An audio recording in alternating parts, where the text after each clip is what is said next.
Today, I want to talk about the illustrious Mr. Wickham and how he shakes up the narrative in Pride and Prejudice. So, we first meet George Wickham in chapter 15.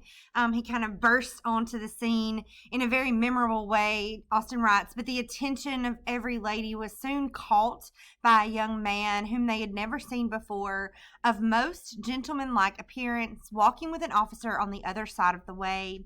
His appearance was greatly in his favor. He had all the best part of beauty, a fine countenance, a good figure, and very pleasing address. So in short, every woman is captivated by Mr. Wickham from the get-go. For Elizabeth, she is immediately kind of struck between the contrasts of Wickham and Darcy. So all this time, her interactions with Darcy, he's very proud, he's very arrogant. He refuses to dance with her in that first initial the village kind of public dance that was held. And so here's Mr. Wickham, who is showing her attention. He sits himself down beside her at dinner, and they carry on a great conversation. It says Mr. Wickham was as far beyond them all in person, countenance, air, and walk. So his good personality, his genial personality, his happy manners quickly elevate him to a high station in Elizabeth's opinion. And so later on, Wickham confides to Elizabeth that Darcy is the reason for his current life situation. He reveals that he was actually brought up with the Darcy family, and that Mr. Darcy, the father, loved him like a son and treated him like a son, and that he had left provision for him in his will, a large sum of money, and that the position of the clergyman on his estate would be Wickham's rightful position on when Mr. Darcy passed away. So he tells Elizabeth that when Mr. Darcy passed away, that Darcy, the son, Junior, ignored the will, ignored the living, and cut him out of what was supposed to be rightfully his. And as a result, he's now the lowly foot soldier who's beneath everyone's notice. Well, so this revelation really causes Elizabeth to empathize with poor Wickham. Right? And she develops a prejudice right then and there against Mr. Darcy that just kind of really built on what she'd already developed for him. So we see that when Darcy later proposes, that Elizabeth declines his offer, partly because of the situation with Jane and Mr. Bingley and their separation, and learning that Mr. Darcy was a part of that, but also because of what Mr. Darcy had done to Mr. Wickham. So Darcy sets the story straight when he reveals the following in his correspondence with Elizabeth. First, Wickham did inherit this £1,000, which is about 80,000 US dollars, from Darcy's father upon his death, which he is given. He then refuses to accept the position of clergyman on the Darcy estate.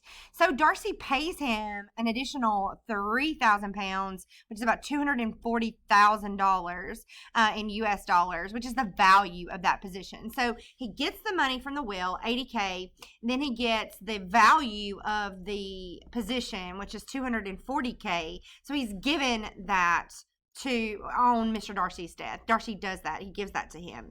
So within 3 years, Wickham has gambled away all of that money, and he's wrote again to Mr. Darcy asking for more money, which Darcy refuses.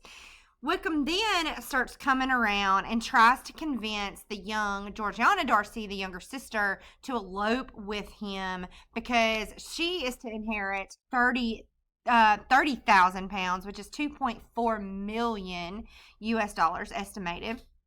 And Darcy puts the kibosh on that really quick, and says, that's not going to happen. And it breaks Georgiana's heart. So fast forward to present day. Okay, Wickham runs off with Lydia. And remember, if you will, that Lydia is only set to inherit £40 a year, which is about $3,200 a year for the rest of her life. Okay, $3,200. So she's no heiress, and financially, this match would not make any sense. So she runs away with Mr. Wickham, and we find out that Darcy is the one that goes to track him down.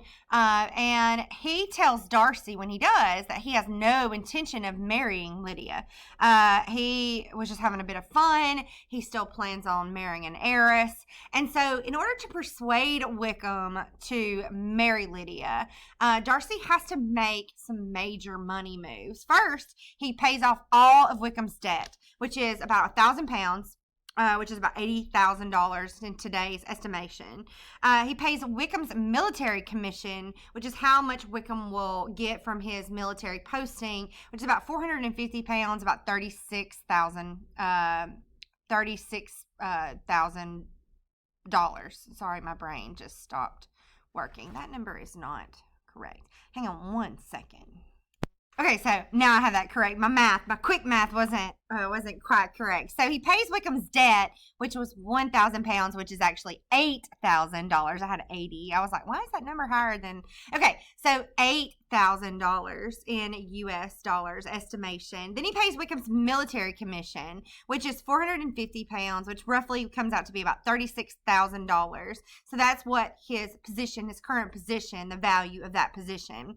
And so then on top of that, Mr. Bennet conjectures that Wickham's a fool if he takes Lydia for less than £10,000.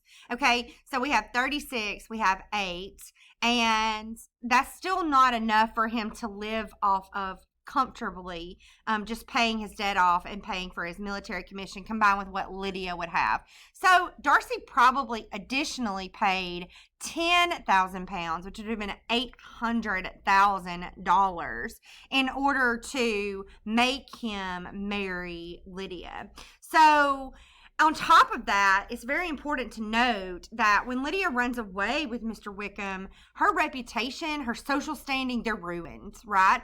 She lived with him alone, unwed, for 2 weeks. They were having relations.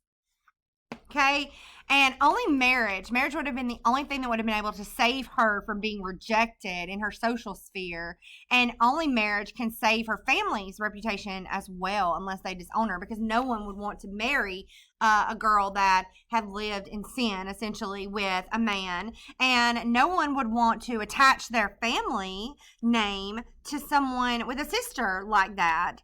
So this is so important that by Darcy stepping in and doing this to not only find Wickham and Lydia, but to force them to get married, and force and buying out his commission, paying off his debts. It literally saves not only Lydia, but also the whole Bennet family as well.